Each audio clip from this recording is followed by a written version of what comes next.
You know, Bartlett was originally called Green Bottom back in the middle of the 18th century. Green Bottom. And during the Civil War, we were Union occupied, so it became Union Depot as they were guarding the railroad track, the very important railroad track. And General Lew Wallace was there. You ever heard of Lew Wallace? He got inspired to write an epic, I think, from sitting on that Green Bottom railroad track in Bartlett, Tennessee, called Ben-Hur. That guy, he was the general guarding the Bartlett train station in the 1860s. He wrote that in the 1880s or something like that. You never know about our history. Jim Cole is here. We got a Shelby County Historical Commission. Any other Shelby County Historical Commission people here? We had 2 interviews yesterday. They're going to vote next Monday. We'll find out who our next Shelby County historian is. We're very excited about it. Either one of those gentlemen will do a great job, is all I'm going to say. I've copied your emails, right? You've been seeing what I've been getting. We can announce we're going to do a historical marker for WHER this year. That's solid. We got the property owner's approval. I think we can write a good text, get it done in August. WHER, folks, down there at 972 South 3rd, right in front of the Calvary Rescue Mission there. A wonderful new facility, 110 beds packed out.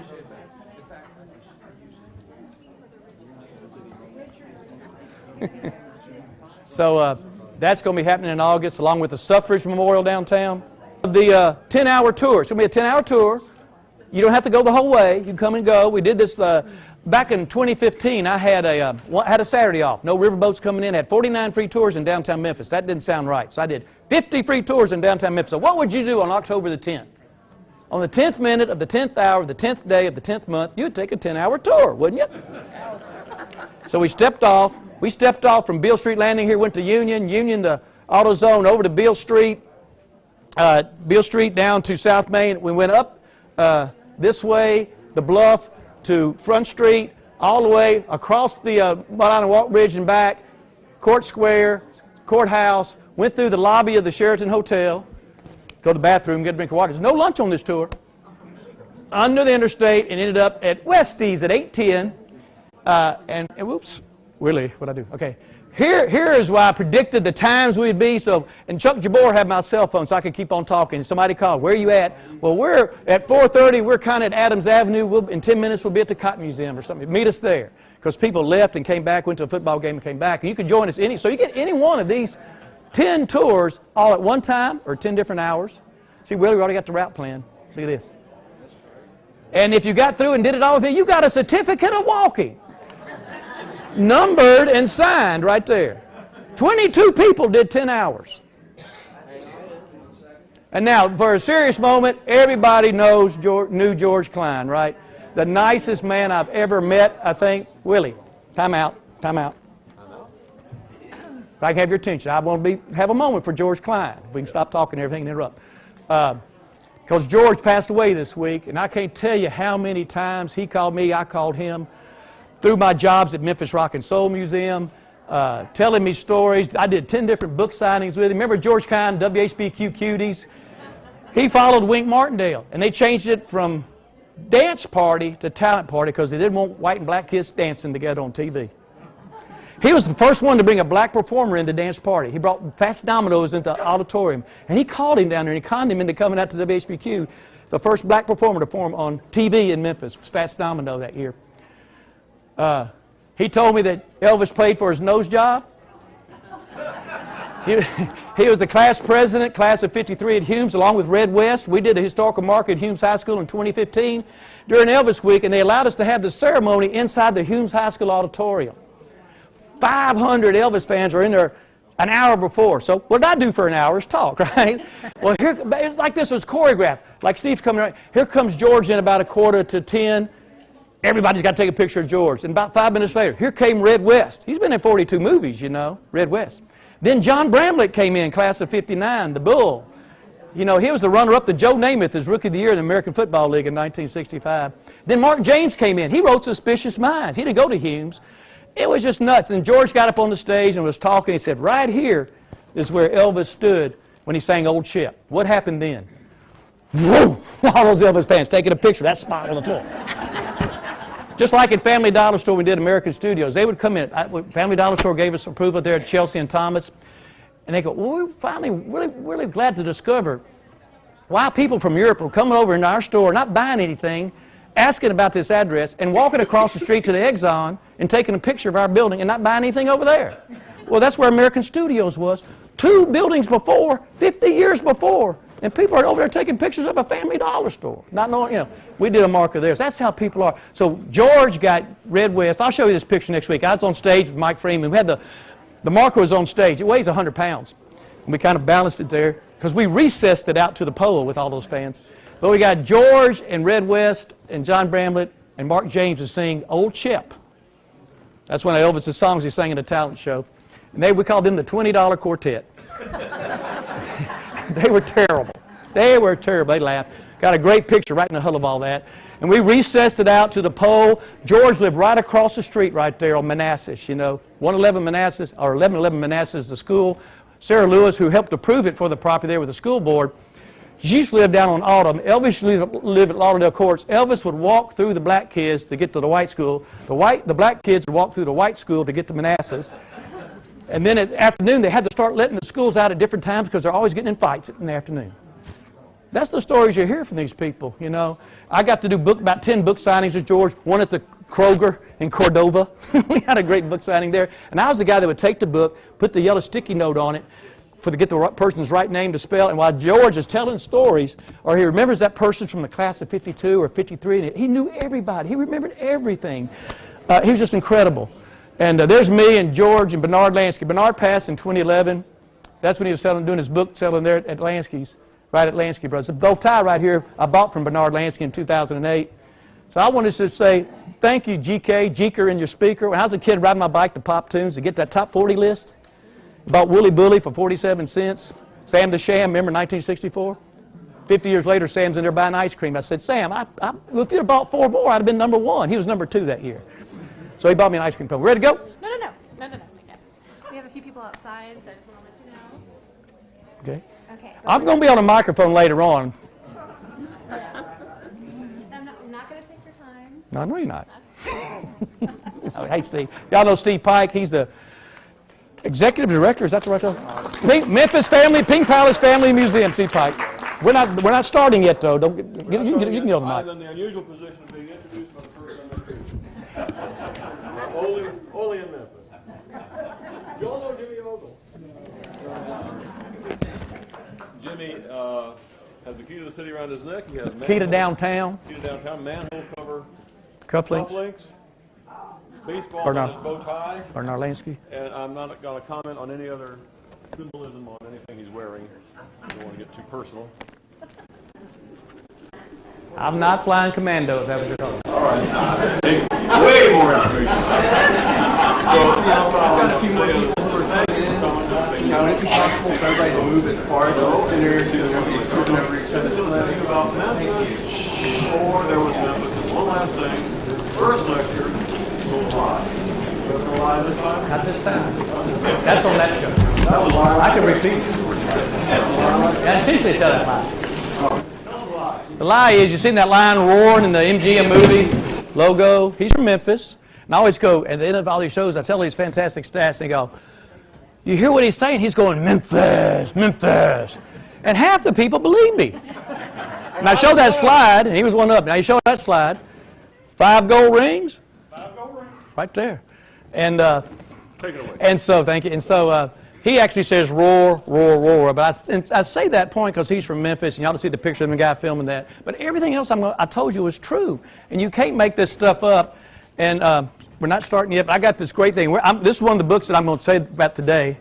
But this is from James Roper for the Sesquicentennial, 1969. He wrote this book, Memphis 1818 to 1820. It's a great book about our sesquicentennial 50 years ago. And this is how he did his research, and this was his train of thought. This is my Genesis 1:1 for doing what I'm doing. Existing data about this period tend to be scattered, inadequate, and often erroneous. The present effort goes back to primary and contemporary sources as much as possible, which is what I do, correspondence, newspapers, public records, and private documents. Reminiscence and yarn have been kept at bay except when they must serve, comma, and then are poorly labeled. Only the dullest pedant, is that the way you pronounce that word? P-E-D-A-N-T? Pedant. Only the dullest pedant, like me, would hope to kill a good yarn, and only the naivest researcher would expect to, but there are occasions when sorting out the fact from fiction is useful, and sometimes history fascinates more than legend in the end. And that tells a story about our city. History fascinates more than legend in the end. That's why I'm so excited about doing this. I think that's a great statement to do all this by. That's what we do here. You know, we're not, you know, there's a lot of stories we tell, but we try to, or we do our best to be factual, with Oxford commas and everything, right? You know, Sputnik Monroe's quote was, you know, the great wrestler Sputnik. I got to meet him. Roscoe Brumbaugh. I'll tell you a lot of stories about him. From the Rock and Soul Museum. We got his trunks in the Rock and Soul Museum and everything, you know, and his boots. Great civil rights activist from Memphis. But about wrestling, he said, win at all costs, lose if you must. You know what I'm talking about, professional wrestling, right? Cheat if you have to. And if they carry you out of the ring, go out tearing the place up. This is tearing the place up. That was his philosophy about wrestling, you know. Win if you must. Win at all costs. Lose if you must. Cheat if you have to. Are we about ready to start? It's getting quieter now. Yes, ma'am. Not now. We're getting ready to start. No, please. No, please. Okay? Linda, help me. Tell me to calm down.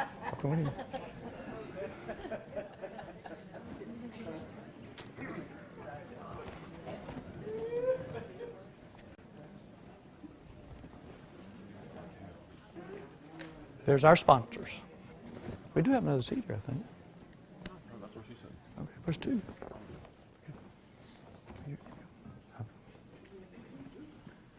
Hello, everyone, and welcome. My name is Jessamine Gibson, and I'm the collections developer for the Memphis Palace Museum. Our speaker today is a lifelong Memphian and a graduate of Memphis University School and Memphis State University. In his experience, he has managed some of the community's greatest assets, including museums, the Park Commission, and that band of ducks in the lobby of the Peabody Hotel. Will you please help me give a warm welcome to our Shelby County historian, Mr. Jimmy Ogle.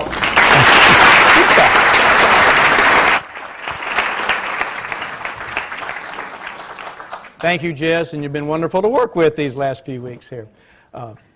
You see here the slide on the screen, our special thanks to our generous sponsor, Vincent Astor, Phyllis Peterson, Erickson Group, University of Memphis Libraries, and Communities in Conversation series at Rhodes College.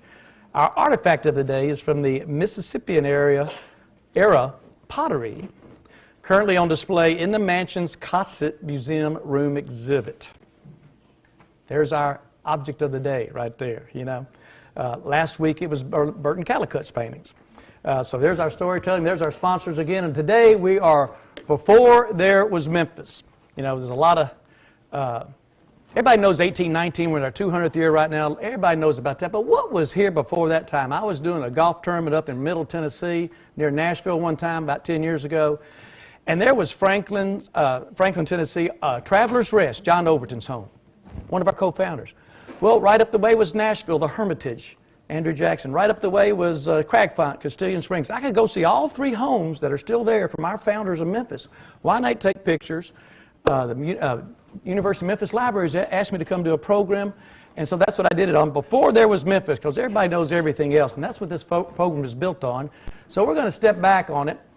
I'd like to thank Memphis Heritage, West Tennessee Historical Society, the Register, the Shelby County Registrar's Office, and the Memphis Room at the library. These are their websites you can contact to get all sorts of information and help from everybody. The West Tennessee Historical Society meets on a monthly basis, and these are the 21 counties in West Tennessee they talk about. We'll talk about a few of them here today. Welcome to Memphis, like I always say. That wasn't before Memphis was here, but I'd like to say welcome to Memphis. And we are number 6 on the National Register of Historic Places for listings in the country, behind Washington, Philadelphia, Baltimore, New York City, and New Orleans. We have over 11,000 properties listed here. We're a point of discovery, one of the 3 oldest in the United States, the site of the first river engagement between Europeans and Native Americans in the history of our country. Of course, Hernando de Soto, the Spanish explorer, came wandering through here, looking for the Pacific Ocean. I told you this the other day. got on those old animal paths, let's say, and found this high piece of ground here on the Mississippi River during the floodwater time of the year. Used to flood 35 miles in that direction. He thought he discovered the Mississippi River because he thought the Ohio River flowed into the Gulf of California, not the Gulf of Mexico. And the earth was flat at that time, so to speak. But that was in 1541, 79 years before the Pilgrims landed at Plymouth Rock. Think about that. Then you look at our roads that we developed now, this system. Again, all our roads are old animal trails. They led to the high bluff to keep their feet dry, whether it's in the Wolf River bottoms or Nonconnah or St. Francis or Loosahatchee or Hatchie. So Highway 64 is the old stagecoach road. As that developed, Highway 70 came through this way. There's the four-way there right at Bartlett. And then Highway 70 takes you up to Bristol. Trail of Tears takes you on out to Oklahoma. This is the crossroads of America right here, because the animals years ago were on the high ridges. Poplar Avenue's a high ridge, Lamar's a high ridge, out to the eastern part of our community. Came to this one high bluff right here to get across the river. The Mississippi River drains 41% of continental North America, 31 states, 2 provinces of Canada. And look at that stat, 1.25 million square miles and 250 tributaries coming through here. It's an odd, most meandering river we have. My favorite stat is about the levees and the astronauts. The flood of 27 caused the Flood Control Act of 28 to be passed by Congress, and we started building levees for 10 years there on both sides of the river, the largest project in the history of Corps of Engineers. And it's so big that when the astronauts are descending on Earth from outer space, the first man-made structure they recognize on Earth is the Great Wall of China. And the second is the earthen levee system of the Mississippi River. That's how big it is. One cannot control the Mississippi River, but only container, okay, only accommodator, say. Many nicknames for the Mississippi River: Old Man River, Big Muddy, Mighty Mississippi. Mark Twain called it the Great Sewer, as Mark Twain gets away with. You throw a cigarette butt down in Wrigley Field, it'll make it by Memphis in about 10 days. And the storm drains. So here's some old maps here. This one is a French map from the 1750s. You can kind of see all the rivers they got drawn in there, and no roads, no railroads. Florida's down here. All this is kind of messed up in here. 1750s. Here's a hand-drawn map. Getting down to Fort Pickering. There's Memphis, the Loosahatchee River. Here's the Wolf River right here. This is just a hand-drawn map. There's the Mississippi right there. Another kind of old map right here. This is a ribbon map. This is 25 feet long. These are 5-foot sections. I saw this in New Madrid, Missouri. So you can take it from Lake Itasca. We can stand over here and stretch this thing out on the floor, 25 feet long. And that gets you all the way down to the Gulf of Mexico as you put them together end to end. And this is in 1866. That's a long map of the Mississippi River. Here's a cartography map from 1934 to show you where, before we had levees and channels and all that, how the river channels all went all around. And they formed the Oxbow Lakes, like Horseshoe Lake over there, and all up and down the river, and the high bluffs and the earthquakes and the shifting currents and the high water and low water. This is a long-run map. This kind of shows you the floodplain. It's a good depiction of this is the regular river, but look at the floodplain over there in Arkansas and how flat it is. The sunken land is what it's called. Of course, it starts at Lake Itasca. And back 1832, this is after Memphis is founded, somebody found the source of the Mississippi River way up there. Henry Rowe Schoolcraft, who was a Chippewa Indian guide, and he actually had to combine, a Chippewa had to combine a Latin term and a Greek term to get the name Itasca. That's kind of odd. Veritas for truth, caput for head, true head. That's the true head of the Mississippi River coming down. That's where that name comes from, Lake Itasca. To the confluence there at Cairo, to the mouth there down below New Orleans, about 65 miles north of New Orleans. There's our roads leading out. And now our tributaries and creeks in there. I kind of did a little special thing here. You got the Hatchie, Loosahatchee, Wolf River, Nonconnah Creek, Cypress Creek, Gayosa Bayou, and St. Francis River. Now when you look at downtown Memphis, it's kind of shaped like a football. The north and south ends the long end of the football. The east and west is the fat end of the football. So when it rains on Front Street, it'll drain to the Mississippi River. When it rains, it drains to the east down to Gayosa Bayou. Then you go up to the medical center. That all drains down in the Gayosa Bayou. You go over down the hill again, you get Quimby Bayou, then Lennox Bayou, and Harrison Creek, and Overton Bayou, which is Lick Creek going through Overton Park. You have all sorts of bayous coming through there that drain our city out to the north as you go up and down through Memphis. So let's go to this whole drainage basin here that shows you all the various rivers and the river districts that they have in the Memphis District of Corps of Engineers. and I'll talk about a few of them in here. The Hatchie River, this sign is in the West Tennessee Delta Cultural Center up there at exit 56, right behind the McDonald's, where they have Tina Turner's schoolhouse and Sleepy John S's. That's a great stop about West Tennessee. Cotton, rivers, all sorts of brochures about all the counties in West Tennessee. And this is the Hatchie River one here. The Hatchie River begins in Union County, Mississippi, flows 238 miles around everything and comes back up into the Mississippi River above Memphis there. Hatchie means river, so your river, that's what the name of it is. Never been impounded, channelized, or otherwise modified by human activity to any major degree. It's one of our most natural rivers in West Tennessee. It goes by Bolivar and everything. The Wolf River, 105 miles. It starts over in Holly Springs, goes through 2 states, 4 counties, 11 communities, all the way through down by Frazier there. It's a dead river in the 1970s, and the Wolf River Conservancy got formed. That's the Wolf River's drainage basin right there, all the way through to the north of Memphis from Mississippi. 552 miles. All these little stats right here you can look at. Holly Springs National Forest is the source. And then by 1997, after all the activities, the Wolf River Conservancy designated an American Heritage River by presidential proclamation. So the great work going on at Wolf River, we got to thank them. Nonconnah Creek, what's Nonconnah Creek? It's just on the other side of the expressway, right? Goes by the Mall of Memphis or whatever. But it's 29.7 miles and drains approximately half of the city of Memphis. The other being drained out to the Wolf River. We had a little earthquake in AD 400. Remember that, Jim? AD 400, the earthquake? And that's what kind of made Memphis kind of rise up before the big earthquake. And that's what made the Nonconnah Creek not go to the Wolf. It came down below that big hump, the highest piece of ground on the Mississippi River. And that's how that got formed. And there is a Nonconnah Creek Conservancy that meets every first Monday night. They're talking about the ecosystem in there and some of the things they found in there, flowers and fossils and everything. It's a really neat group of folks, and we're going to hear more about them in the next few years. St. Francis River over in Arkansas starts at Elephant Rock State Park in Iron County, Missouri. It comes down kind of parallel. It was a parallel river. You know, you get up there going to St. Louis, you got Portage, Open Bay, and places like that. It starts at 1,500 feet sea level.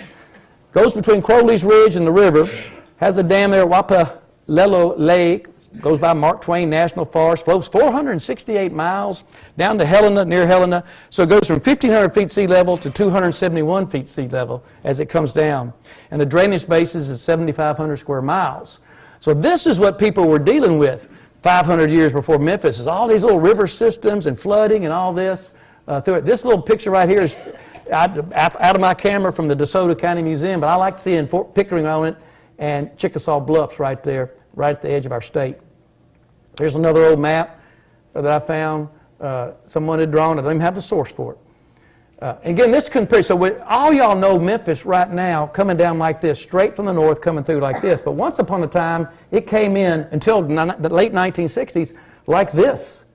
From the northwest and curved right here, just like it curves back around like this. So this was the old river channel until we built this bridge.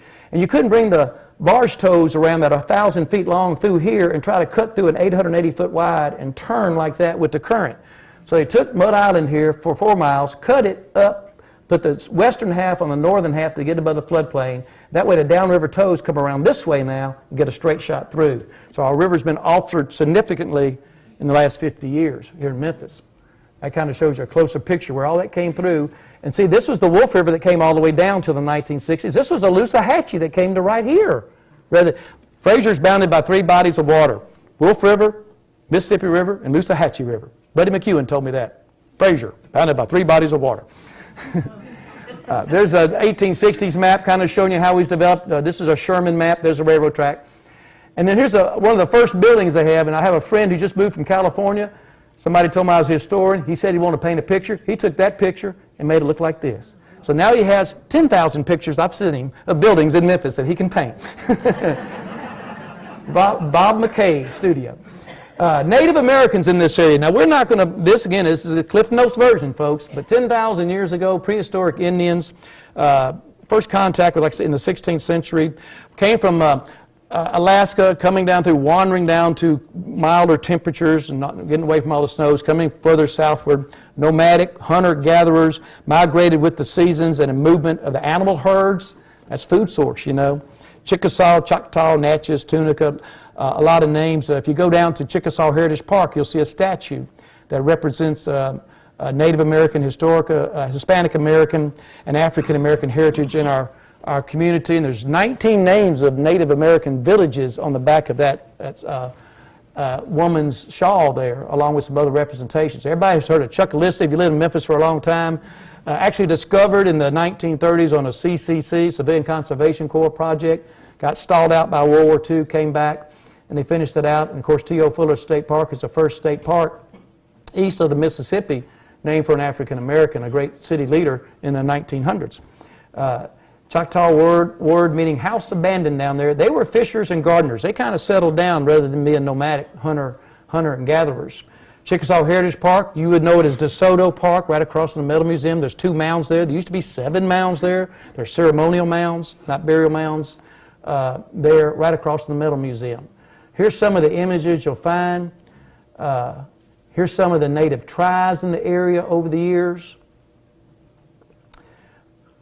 Again, we're not going to get up to the Trail of Tears. That's after that. It's 1830s. So early explorers, 1541, Hernando de Soto. 1673, Marquette and Joliet came through.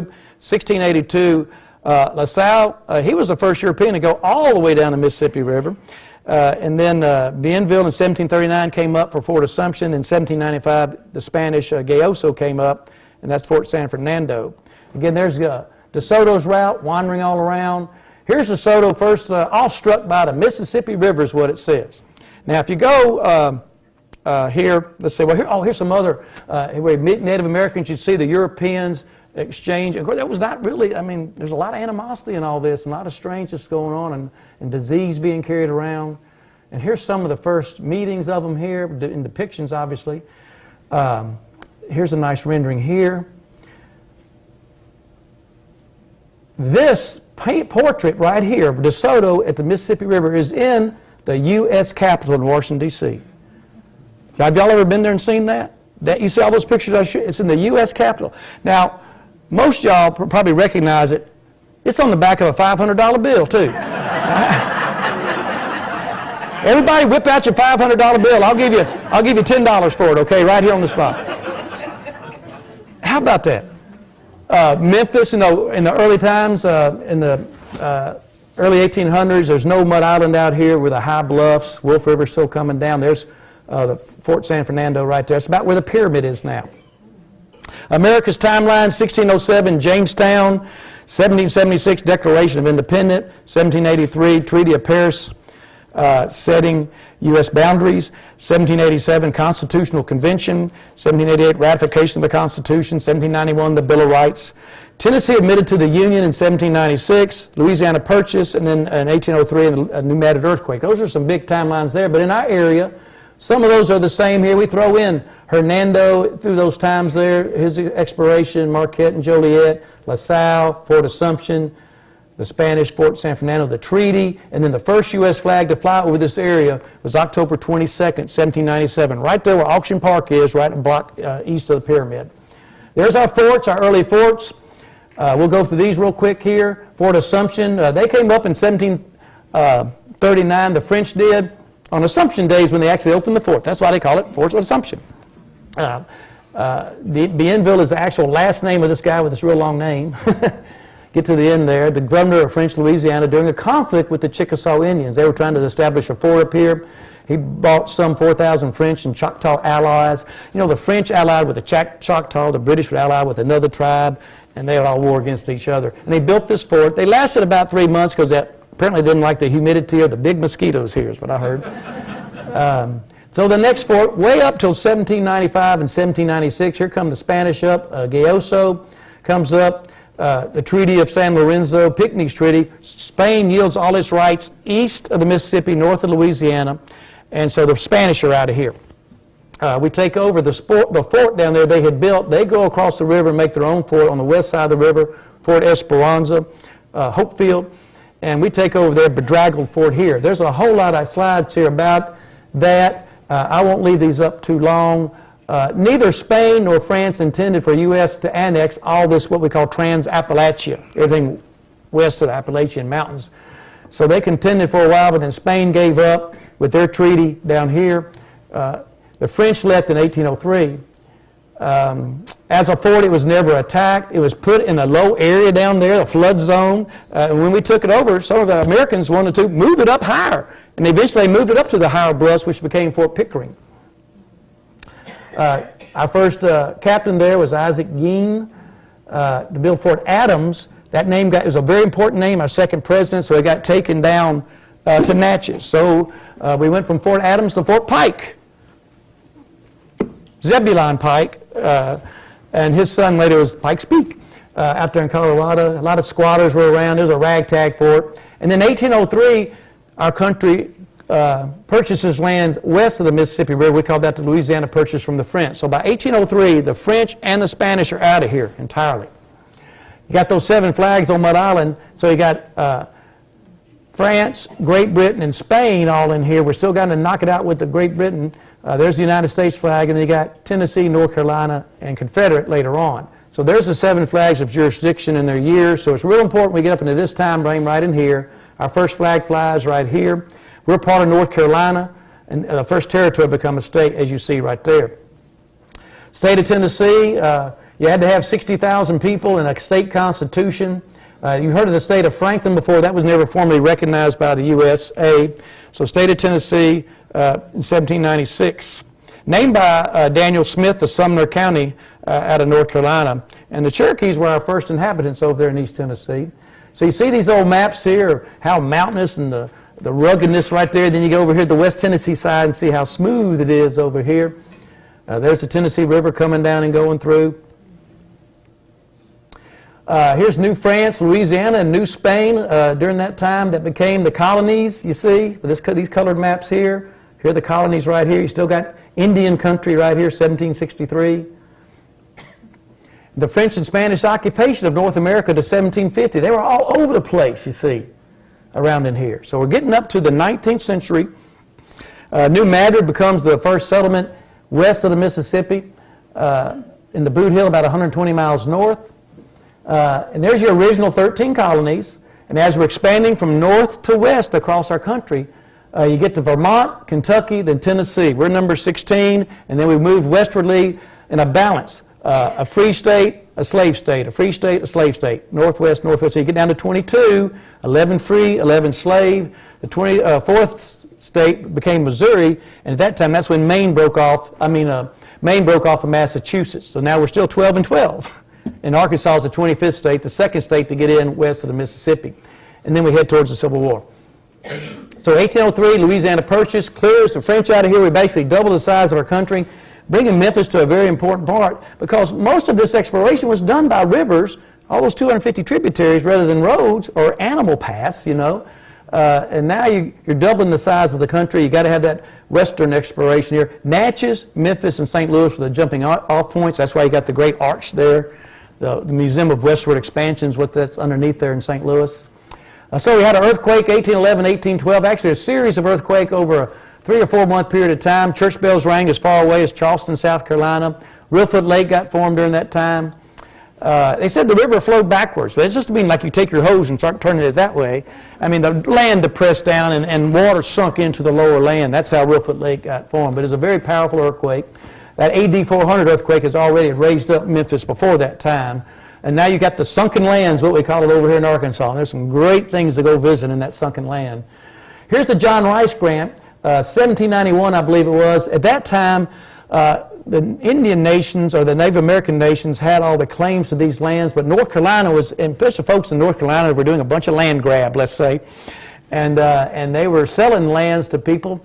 John Rice bought that tract right there. John Ramsey bought this one right here. This is like Union Avenue to where the parkways are, basically to Valentine back. That's that 5,000 acres. That's what he bought. And you see the Memphis, early Memphis portion right in there, 1,300 acres of that. He got killed in like 1793, and so John Overton bought the grant. This is the first layout of our city. Again, the pyramid would be about right here. St. Jude, there's the Gayoso Bayou. That's Danny Thomas now underground. Union Avenue right here. Wolf River. There's your boundaries. 1,300 acres, 362 lots. Lot 53 is the one that claimed to be where Benjamin Floyd got the first lot or whoever back in 1819. So the John Rice grant, you can see all this right here. A survey was needed. A grant was received by Rice in 1789. Again, that's all unofficial and everything. And Rice carved his initials, J.R., on a white oak tree 1 mile south of the Wolf River. You want to go find that white oak tree right now? They couldn't find it either later on. It caused a lot of problems in the 19th century. You can see the boundaries right here. He was killed in 1791. His brother sold the claim to John Overton. And Overton sold his half for $500. Overton sold his half to Andrew Jackson for $100. This is what gets Andrew Jackson in trouble a little bit later on. I'll show you that in just a minute. Again, there's all the various grants. This is about where Chickasaw, this is about where we are right now. This Edmund Hickman portion right here, that grant.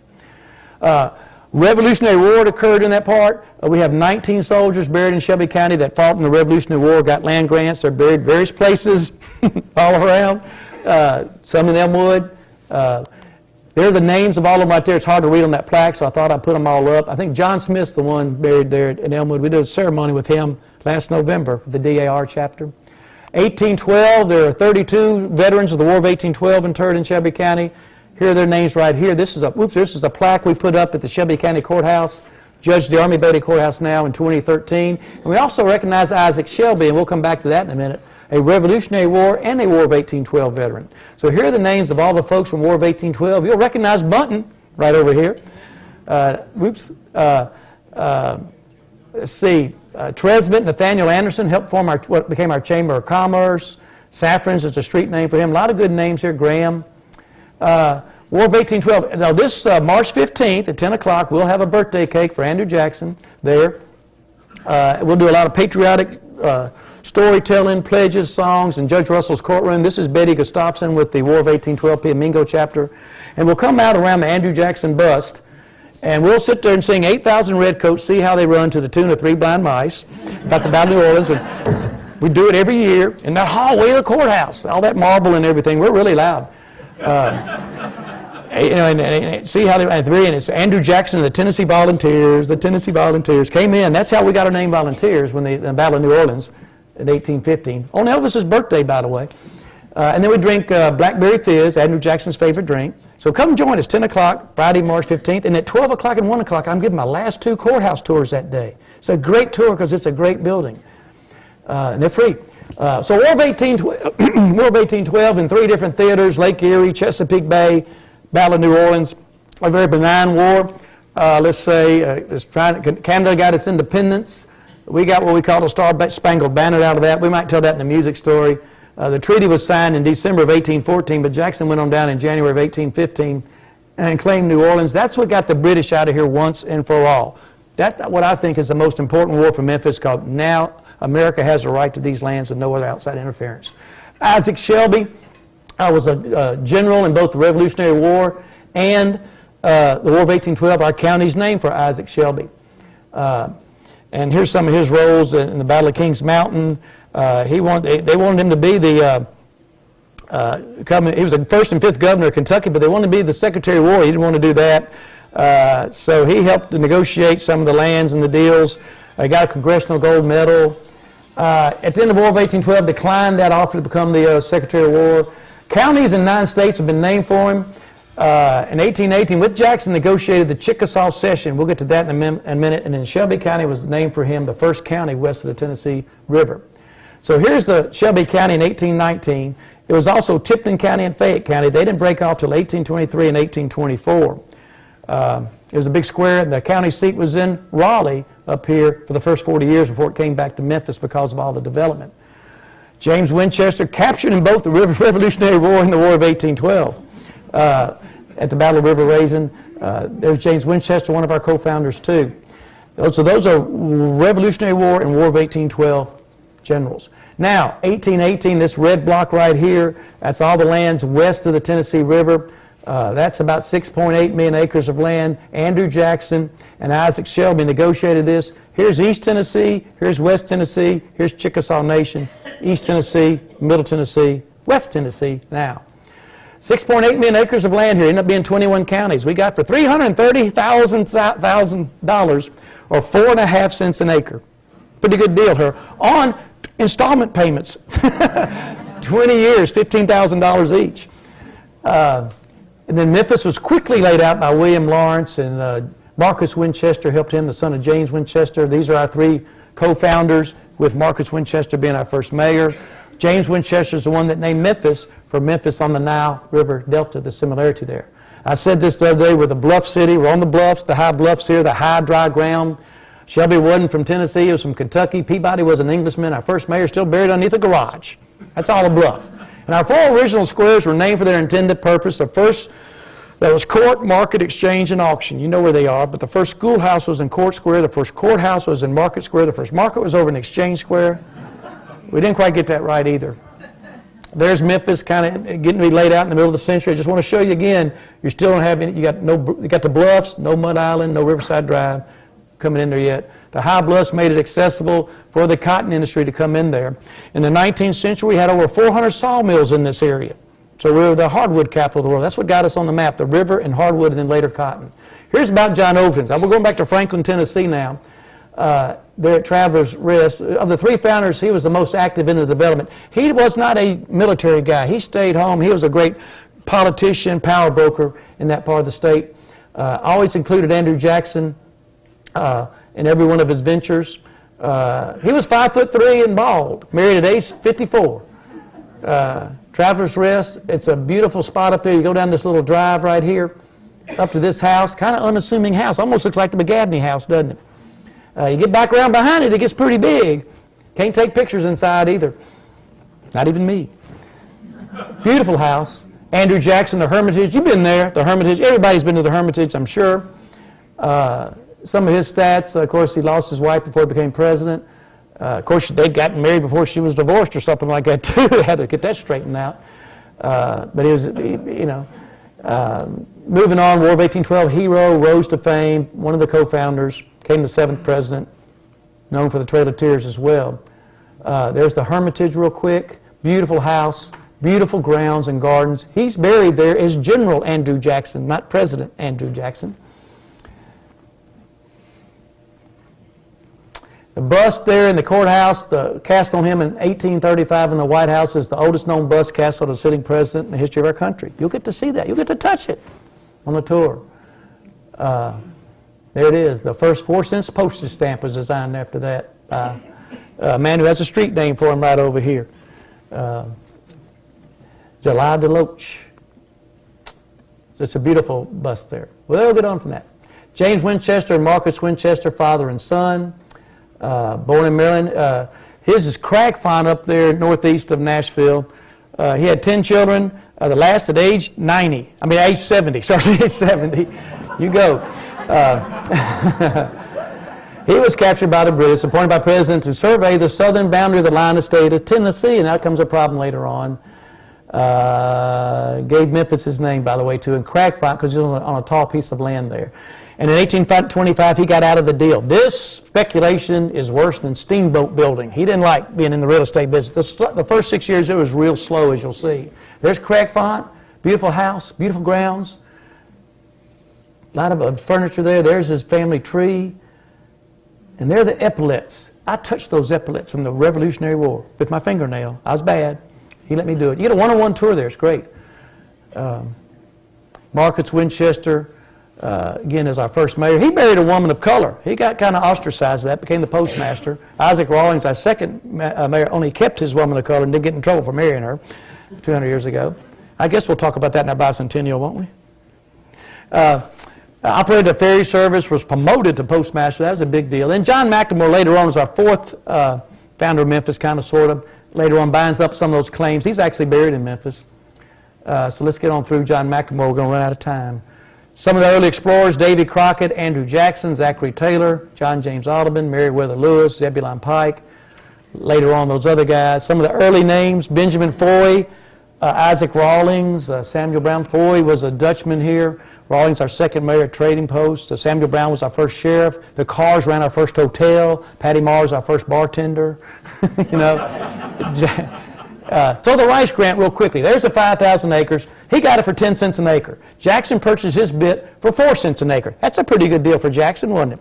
He later sold that for 50 cents an acre, half of it. Woo, he's a good landman, isn't he? Then he later sold the rest of it for 80 cents an acre. He was really profiting, wasn't he? And land finally swapped out for land that's Jackson, Tennessee, and all that. So that's the whole combination of how all that got done as Winchester and Overton got out of the deal. Our streets in that area named by Andrew Jackson, south of Poplar, it's the first 5 presidents, Washington, Adams, Jefferson, Madison, Monroe. You sprinkle in the 4 markets or parks, Court, Market, Exchange, and Auction. And then north of Poplar is the 3 founders, Winchester, Jackson, and Overton. There's the map right there. Let's get on. Oh, well, there's another map by Perry Magnus, too, in her book, a children's book. We can talk about this to children sometimes, you know. The 1820 census, here's some of the names. You might recognize some of the people in the census. Some of y'all might be here. They're in alphabetical order for quick assessment. 364 citizens. And then Randolph on our second bluff, kind of a rival at the time, because you're coming down the river, you find a white settlement, you're going to stop. You don't know where the next one is. So Randolph is 40 miles north of us. Why not stop there before coming down to Memphis? It was in competition with us, 40 miles north. Stagecoach, but Overton pointed everything to his development, to the southwest corner. No stagecoach going to Randolph, no postal route, no railroad, no military road. You see what I mean? It all came here, and that's how Memphis outgrew Randolph. And their population went from 54 to 1,000 there by 1830. Randolph United Methodist Church. You can still go up there. This is what it looks like now. That's what Memphis would look like if Memphis buildings weren't here. This is what, that would be Mud Island right there. It's beautiful up there. There's an old A-frame house you can go into. And of course, this is where LaSalle came down and stayed, because they lost Pierre Prudhomme for 9 days. So he got a fort named for him for being lost. And that's like the first European settlement west of the Mississippi because of that mistake. So there's the first bluff right before it, 20 miles north, up where Fort Pillow is, 20 miles north. And this is the modern-day Fort Pillow State Park, and this slide right here that's been developed all in this area right here. The third bluff, Meadman Shelby Forest State Park. You got it? First is Fort Pillow, second is Randolph, third is Meadman Shelby Forest State Park, and what a great development. That's our largest state park in the state of Tennessee, over 13,000 acres, bottomland hardwood forest, 20 minutes from downtown. The best place to go in the fall, and you got to stop by Shelby Forest General Store. It's been there since 1934. Just beautiful lanes, all these pictures right here. Just canopied lanes, the lake, the river, the trails. State of Tennessee is going to start putting some money. We've been meeting the last couple of months with TDAC on that. And then what we're doing right now, 2 years ago, our Shelby County Historical Commission was able to form a nonprofit group separate from government and everything called the Rural Heritage Trust of West Tennessee. And we're going to start kicking it off here in 2019, some of our activities in community conversation and connections. It's basically this area from, say, Randolph and Shelby Forest all the way around to Collierville. We're going to get real serious about this. This is a Susan Jones map right here, by the way, a gorgeous map. And we're going to, all these dots you see in here are communities, general stores, country stores, churches, cemeteries, old trails, farms, barns, silos, all this stuff. And we're going to be logging all this and then connecting the dots for people to have driving trails and things like that to visit these great areas in our county. Look at this map, tells you, look at the roads, look at all the white space and all this, look at all the streets in here and all the density here. And then you get over to the delta, and you know, that's flat floodplain right there. So you can see what we're trying to do is not let this encroachment go too far and enjoy the other part of Shelby County. So that kind of gets us to that point.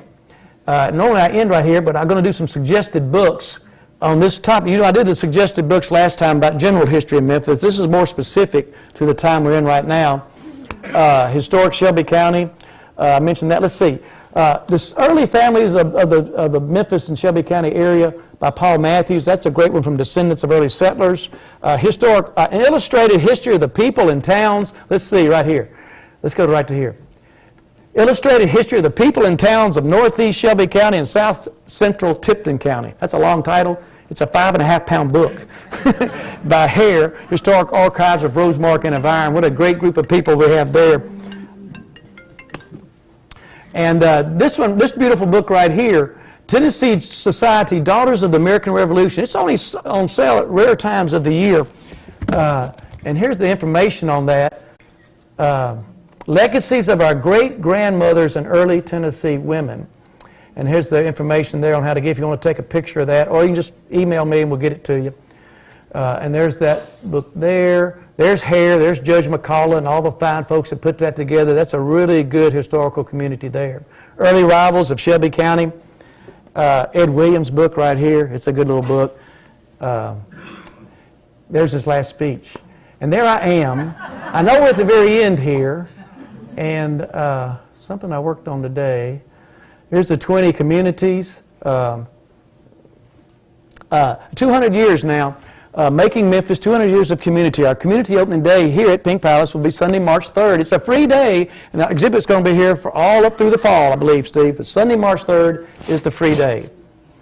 The 51st state called Delta. Everybody hates us over there in Middle Tennessee and West Tennessee, so we're not anything like them at all. They're hillbillies and all that. We're Delta, we're farmers, we're agricultural. So what I say is we need to secede. So we'll take... This is the best idea. Everything west of the Tennessee River, we'll take in the Boot Hill, take eastern Arkansas, Crowley's Ridge, down to Ole Miss. We'll get Ole Miss and the casinos. We'll become Delta. And there's that whole area, see. And see, there we are right there. There we are right there. We'll take that whole area.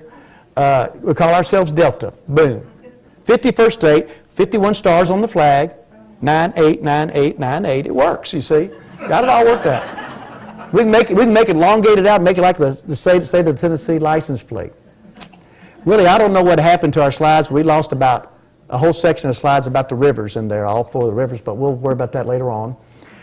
This is the last boundary dispute. So when that guy carved his initials on that oak tree a mile south of Wolf River, they got to be a dispute for about 30 years. So you got State Line Road up there in the middle of Whitehaven. And this went on as a dispute for a long time, up until about the 1830s or 1840s. There's the pinch. So when we come back, we're going to do a second part of this. That's the pinch in northern Mississippi and some of the rivers in the area. So I thank you for coming today. We're going to have a question and answers here in a minute. Let's go back up to... Y'all want to vote for the 51st state of Delta? I mean, right now, think about it. We're caught between 3 states. Between Mississippi, we're shared 3 ways. All the people coming in with getting jobs, and $30 million a year go down to the casinos every year. We don't get a dime for that. It's just be the right thing to do. Just make all this one big area. We're right in the center of it, right on the very end of it, being blocked out by 2 other states. It's the open day. Thank our sponsors again: Erickson Group, Vincent Astor, Phyllis Peterson, University of Memphis Libraries, and Communities in Conversation series at Rhodes College. Question and answers. Yes, ma'am. Okay, book list. Let's leave the book list up here. Oh, and Sunday, February 24th, the first in a series at Mallory Neely House. I'll be there. It's $10. 35 people can come. 4 o'clock for this show there at the Mallory Neely House. They're going to be doing this every month. And let's see, back to the book list is right there. Back to the book list. I'll leave that up. You can take pictures or call me. The Founding of Memphis by James Roper. This is the 1818 through 1820s. It's a great book. Pastimes by Perry Magnus. Questions? How many questions do you want to take, Jim? Till everybody goes home. Last time we only took 546 questions. Question? Really, I don't know what happened, but okay. Oh, yes, question. Jimmy, when was Fort Pickering established? Well, right after about 1803, in that time period right there, 1802, they moved up to the higher elevation then and took the name Fort Pickering, and then it later was used that name was kept for the development by John McNamara, tried to get the railroad to come in there in the middle of the century, then Civil War fort that the Confederates had built and the Union took over and expanded it almost all the way to Vance Avenue. Okay, the question was, when was Fort Pickering established? And Pickering, I believe, was a Secretary of State for Thomas Jefferson or something like that. It's been one of those weird combinations of things like that for that. Yes, sir. Great job. Oh, thank you. William Gotton, descendants of early settlers of Shelby County and adjoining counties, right? That's a long name. We've got a lot of good bus rides. Yes, sir. Go ahead. Thank you. There's always been litigation of the southern part of the line of the state of Tennessee and the northern line of the Mississippi. What is the current status of the determination of the line between Tennessee and Mississippi? It was established 150 years ago, 160 years ago. There's no current. It is what it is now. That's done. I thought that there was a... You think there's an ongoing lawsuit still? Is that what you're saying? I kind of thought that there was. Okay. Because it was the state line road was... All right, right there. That's what we're talking about, folks. Like in Whitehaven, all the way up to Collierville. Like that lands, it goes down to the state line. It's about 2 or 3 miles. The full length was because of that initial on the tree type of thing. They misdid it, and then went up to 1830s and 1840s. That's what he's talking about. I thought they resolved it by the 1840s or 1850s. I don't know of any current litigation. I know they're suing this, Mississippi suing us for stealing water, underneath there in the artesian wells. That's going on. But and that's why you have like confusion about State Line Road, because State Line Road was actually popular for a while, called State Line Road back in the early maps. So there was confusion for a long time, but I don't know of anything now. This is Pinch stuff here. I think I have some Mississippi stuff here. Let's see. Another question. I'll get to this while I'm flicking all this. That's all the Mississippi. Yeah. See, that was the area right in there that got kind of going sideways that way, and that's the area we're talking about right in there. I mean, I'll research it and then answer your question next time. Yes, back on the right. The little bump up on the top of the state line between Tennessee and Kentucky, how did that happen? Well, the Tennessee River went all the way up to Paducah. And so what's curious about that was west of the Mississippi. It's 1818. And so that it's funny, the portion, Shelby County, the very southwest portion of all that was named for a man from Kentucky. Okay? Shelby County. That portion was named for a man from Tennessee, Andrew Jackson. It's called the Jackson Purchase. Well, I don't know, but that all the way went across. And that land was already, just like West Tennessee was Chickasaw land, that little part of western Kentucky west of the Tennessee River was Chickasaw land, so that became a part of Kentucky right there to the boot hill. Yes, ma'am. In fact, that little bend in the river there at New Matter, you got to go 19 miles to go one mile. They kept that bend too. While we're on President Jackson, is there any documentation as to why he was buried as General Jackson versus President? His own preference. I don't know about documentation, but I'll ask Betty Gustafson on March 15th. She'll tell me exactly. Them ladies know that stuff. Yeah, I was told it was his preference. He preferred being the general more than the president. President wasn't easy, is it? Yes, sir, on the left. Why did General Jackson prefer general rather than president? You said that Jackson got into trouble about some land.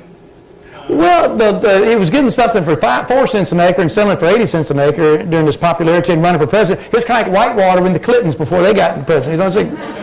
They got criticized for that, That's a great question from a guy that sings 5 gold rings all the time at Kudzu's Christmas carols night. Alex there. We do that every year. Yes, up to the top left. Yes, ma'am. Oh, I read that the name Memphis comes from an Egyptian word meaning place of good abode. Is that historically true? I thought that, was Memphis place of good abode or, yes, we think not Chuckalissa, right? That was house abandoned. Yes, place of good abode. That's ma'am. We know what you said about the internet, so I wasn't sure. Oh, well, yeah, well, now, they used to say that 10 years ago. There's a lot of great sources on the internet. Shelby County Registrar's Office, Dig Memphis. When you go to the right source, they've legitimized that. Now, I know Tom Leatherwood did that, and the guy that I can't remember his name, he used to be the Secretary of State from this county, did a real good job with that. Trey did. Trey Hargett did a good job of their sources and legitimizing it, because you can get anything wild on the internet, but when you go to the right sources, you can find good, solid material. Yes. Anybody? Other questions? Yes, ma'am. I used to be your neighbor for years and years. So I know you know the answer to this. On the channel they're taking up on Thursday night, everybody's probably seen Tennessee Crossroads. Joe Elmore, right?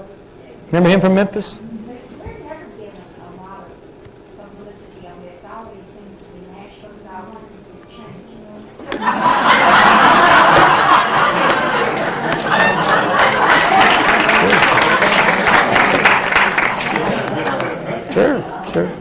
Well, yeah, they originate out of Middle Tennessee, I think out of Nashville, and it's probably easier to drive around up there and do sources. They come down here every once in a while, yes.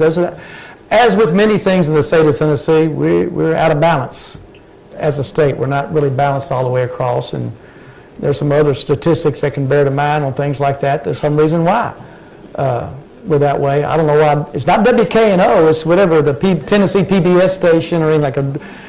Bless WKNO's heart, they do a lot for this community with their community programming, and they take what they can get. They'll support that program, and yeah, you're right, we got to do something to lobby them or make sure we get our word to them. I'll make sure the next Shelby County historian, whoever that may be, and I'll help him from that end, and I'll be up there closer. I can meet that way, but he can come up or she can come up, and we'll see if we can get more coverage on KNO, because certainly KNO would do it. They would support it for sure. If they had a thing on there about me about Buckmaster, now come on. Any more questions here? Hey, thank you. Thank you.